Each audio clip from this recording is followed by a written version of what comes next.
Nagbabalik na ang PBA mga kaibigan sa muli nitong pagbubukas para sa Governors Cup 49th season. Una magsasalpukan dyan ang defending champion Meralco Bolts versus Magnolia Hotshots na pangungunahan ng balik import at best import na si Allen Durham. Ayan, so makakabangga niya dyan itong si former NBA star Glenn Robinson III. Exciting na laban yan mga kaibigan, at may treat ang PBA fans dahil yung upper A section pataas ay magbubukas sa halagang 49 pesos lang. So first come first serve yan mga kabasketball, kaya abangan nyo na. Sa ibang balita mga kaibigan, na ba itong si Stanley Pringle mukhang may gustong patunayan dito sa Barangay Ginebra na nagkamali ito sa pag-trade sa kanya dito sa Terra Firma. Sa katunayan mga kaibigan, humihiling itong si Pringle kay Coach Cardel na bigyan siya ng mas mahabang minuto or playing time. Then isa sa mga press interview, sinabi nga nitong si Pringle na bibigyan nila ng headaches o sakit ng ulo yung mga team na makakalaban nila at dapat umano silang paghandaan. Ganun pa mga kaibigan, nagpapasalamat itong si Stanley Pringle sa Barangay Ginebra sa pag-aalaga sa kanya at pagsuporta sa kanyang career sa loob ng 5 taon.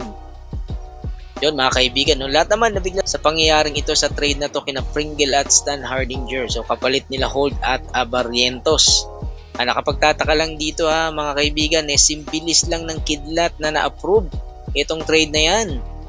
And may mga rumors pa na lumalabas na baka hindi rin tumagal itong si Christian Stan Hardinger dito sa Terra Firma at babalik na din ito sa Europe, habang ito namang si Stanley Pringle ay papunta na rin sa pagre-retiro. Yan. Samantala mga kaibigan, ito yung mga rookie na nakatakda ng pumirma, itong sina Evan Nava at Dave Ildefonso. Nagkaroon kasi ng issue sa contract signing itong mga players na to at mukhang ayaw pa nilang pumirma nitong una. So hindi natin alam sa hindi malamang dahilan.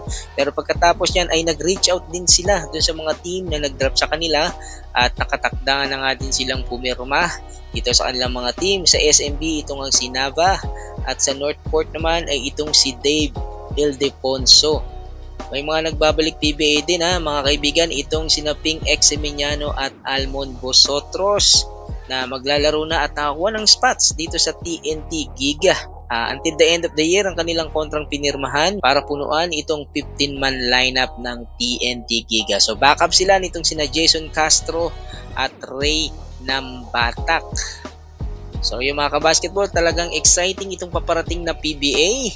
Lalo pat fully loaded ito ng mga magagaling na rookie na nagpa-drop. So tingnan na lang natin kung sino ba yung magdodomina dito sa 49th season Governors Cup ng PBA. Ayan, salamat sa laging pagsubaybay mga kaibigan.